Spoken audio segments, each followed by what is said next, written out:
Agradezco a Dios porque me permite continuar con nuestro tema acerca de la codicia.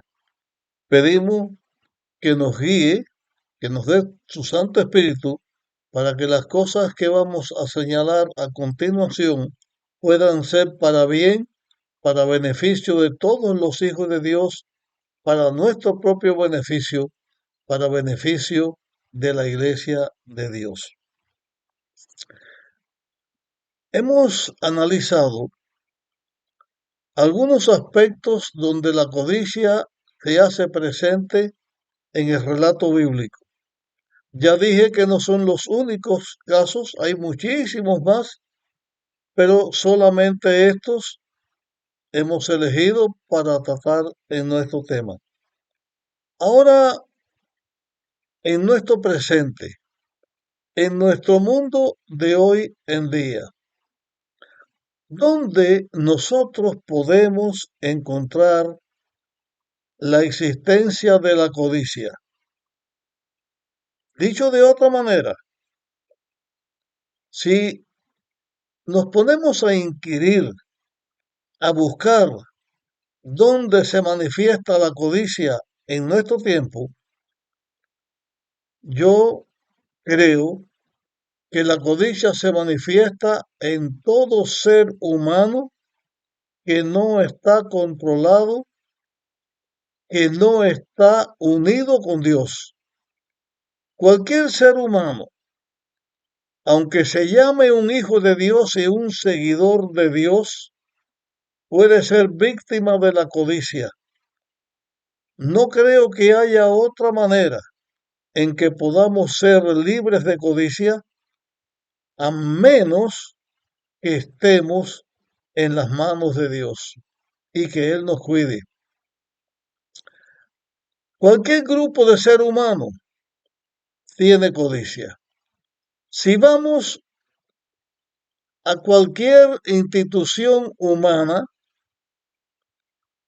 desde las instituciones políticas, los gobiernos de la tierra, cualquier grupo de ser humano, en cualquier lugar, existe la codicia, porque siempre va a haber alguien que quiera ser más que otra persona. Voy a señalar algo en la Biblia que me sirve para este análisis. Cuando Jesús estaba en la tierra, eligió 12 hombres para que fueran sus discípulos y para que después que Él se fuera, en la tierra fueran los líderes de la iglesia cristiana naciente. Esos fueron los 12 apóstoles. Pero ¿a qué se dedicaban los 12 apóstoles mientras que Jesús les enseñaba, los instruía y los iba preparando para la obra que ellos iban a realizar? La lucha de ellos era quién iba a ser el mayor, quién iba a ser el más grande. Y no solamente de los discípulos, sino de familiares de los discípulos. Tenemos la madre de Santiago y Juan, que le pidió a Jesús que en su reino uno se sentara a la derecha y otro se sentara a la izquierda. O sea, los principales asesores del gobierno terrenal que Jesús iba a establecer en esta tierra. Pero Jesús no había venido a eso, Jesús había venido a salvar a la humanidad. Pero si en los mismos discípulos, si en los mismos seguidores de Jesús, si en los mismos fundadores de la iglesia cristiana existía la lucha por el poder, esa lucha por el poder dentro de la iglesia cristiana iba a desaparecer, o mientras más cerca estamos del fin del mundo, más se recrudece la lucha causada por la codicia. Creo que la codicia tiene algunos aliados y esos aliados los voy a mencionar, los que creo que tienen, no porque sean los únicos, sino los que yo voy a mencionar. Creo que hermano de la codicia, yo diría hermano gemelo de la codicia está la avaricia. También el amor a las riquezas, el amor al dinero, que significa también el amor al poder, son aliados de la codicia. Otro aliado de la codicia es la mentira. Las personas codiciosas llegan a ser personas mentirosas. Llega a ser aliado de la codicia la astucia para el mal. Porque las personas podemos ser inteligentes, podemos tener astucia. Dios nos dotó a los seres humanos de esa facultad. Pero hay personas codiciosas que son astutos para el mal, para mantener su posición, de la cual sienten codicia que otro se la pueda tener, o sienten codicia de alguien que la tiene y ellos quieren ocupar ese lugar. Ahora, yo sé que es fácil decir, dentro del mundo de la humanidad es muy fácil encontrar la codicia porque somos los seres humanos pecadores con tendencia al pecado. Pero dentro de la iglesia de Dios, dentro de la iglesia podemos encontrar codicia. Y ahora yo me voy a referir no solo a la iglesia de Dios. Puede existir codicia dentro de las religiones, ya sea la religión cristiana, ya sea los mahometanos, ya sea cualquier tipo de religión. Hay codicia dentro de ellos. Donde quiera que hay un ser humano, aunque pertenezca a la religión que pertenezca, cristiana o no cristiana, cualquiera, la codicia está presente en el ser humano. Pero yo no voy a estarme dedicando ahora a hablar de la codicia dentro de las instituciones religiosas. Dentro del cristianismo, ¿cuántas religiones cristianas existen? ¿Cuántas? Yo no sé exactamente cuántas son, pero son miles. Cada cual diciendo yo soy la verdadera, cada cual diciendo esta es la primera, pero cuando vamos a ver en la realidad por qué han existido y existen tantas religiones, también encontramos presente la codicia, porque los hombres pelean unos contra otros y se van y forman religiones aparte. Dentro de una misma religión, ¿cuántas guerras y cuántos conflictos ha habido en una lucha interna dentro de la misma iglesia? Todo por causa del poder. Es más, por la codicia, ¿cuántas guerras cristianas han habido en el mundo? Porque cuando uno va a analizar la historia de las guerras en el mundo, después que el cristianismo existe, porque el mundo siempre ha estado en una guerra desde que Caín mató a Abel, siempre ha estado en una guerra, pero después que el cristianismo existe, donde Dios mandó que nos amáramos unos a otros y oráramos los unos por los otros, donde más odio y más guerra y más abuso y más crimen se ha cometido, es dentro de instituciones cristianas, porque uno no crea o no cree como el otro se levanta, ataca y mata a ese. En la Edad Media, ¿cuántas personas murieron porque no creían en Dios igual que la religión que dominaba en ese tiempo? ¿Cuántos murieron porque era de otra religión que no fuera cristiana?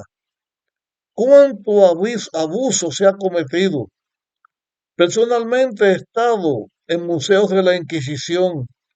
Esos instrumentos de tortura para hacer sufrir a una persona para decir, bueno, vamos a matar al cuerpo para salvar al alma.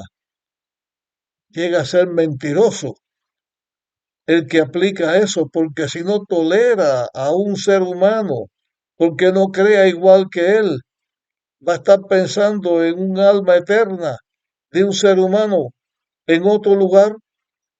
¿Cuánto abuso se han cometido en las religiones? Y esa es la guerra dentro de este mundo de pecado. La codicia comienza a existir en la misma presencia de Dios y dentro del mundo de los que nos llamamos seguidores de Dios está presente. Y en las mismas instituciones religiosas hay luchas, conflictos por el poder. Y no solamente siempre por el poder superior, sino que a nivel de la influencia de la persona, donde está la persona, hay luchas internas por ocupar un puesto más elevado que otro. ¿Cuántas cosas se hacen en el cristianismo? ¿Cuánta lucha? ¿Cuánto mal? Pero la codicia hace que los codiciosos, aun cuando se llamen cristianos, se vuelvan mentirosos, porque utilizan la mentira para opacar a alguien que cree, el codicioso, que quiere ocupar su lugar. ¿Cuánta astucia para el mal se utiliza para aniquilar o para hacer menguar a otra persona? Porque el codicioso piensa que la otra persona le codicia su lugar. Cuánta avaricia, cuánto deseo de poder con el dinero y de poder de la influencia. En la lucha por el poder comenzó en el cielo con Lucifer. Quiso ocupar el lugar de Dios. La lucha por el poder está presente en todos los codiciosos. La Biblia dice que el mal peor es la codicia, el amor al dinero. Es una desgracia, pero todo lo que tiene que ver con codicia es malo y dañino dentro de la iglesia.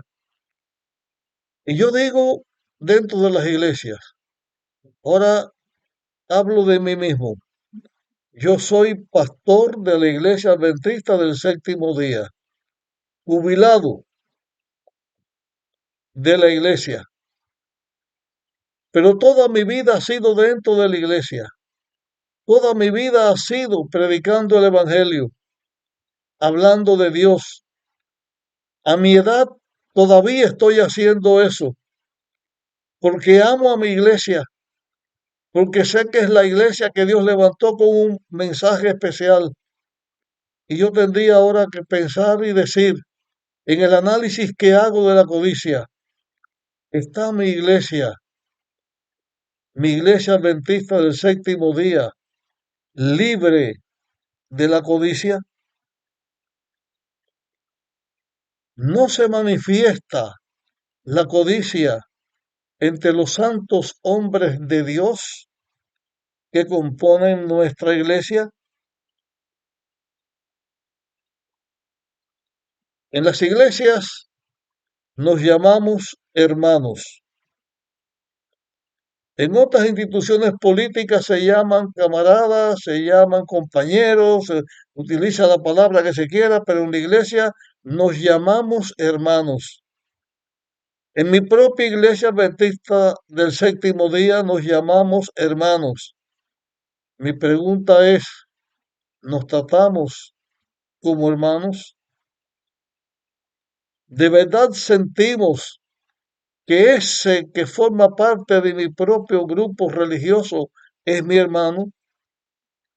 Dios se esforzó y en la Biblia Dios se esfuerza y a sus siervos que escribieron la Biblia les enseñó que nos amemos los unos a los otros. El principal mandamiento de la Biblia es amar a Dios sobre todas las cosas. El segundo mandamiento, igual que el primero, ama a tu prójimo como a ti mismo. dentro de nuestra propia iglesia amamos a Dios sobre todas las cosas o la codicia está primero. Amamos a nuestro hermano como a nosotros mismos o nuestra influencia, nuestro puesto, nuestro lugar de supremacía es primero. Yo no estoy hablando aquí, no estoy criticando a ninguna persona de la iglesia. Lo que voy a comenzar a hablar de aquí en adelante tampoco va a ser una crítica contra ninguna persona de mi iglesia, sino voy a hablar en contra de las cosas mal hechas que puedan existir dentro de mi iglesia como existe dentro de cualquier otro grupo humano, porque nosotros somos seres humanos y para estar libre de la mentira, de la avaricia, de la codicia, de la astucia, para hacer el mal, en contra del poder para usarlo en nuestro favor, para poder ser victoriosos de eso, necesitamos estar puestos en las manos de Dios y dejar que Él obre en nosotros. Fuera de esa ayuda de Dios, seríamos como cualquier otro ser humano pecador que se rebela contra Dios. ¿Existe ese mal en nuestra iglesia? Desgraciadamente tengo que decir que sí existe, porque ese mal surgió en la misma presencia de Dios y hasta que el mundo de pecado sea destruido, ese mal va a existir. Hasta aquí llego con este tema. Vamos a continuar este mismo tema en nuestra próxima ocasión. Nos vemos en ese momento.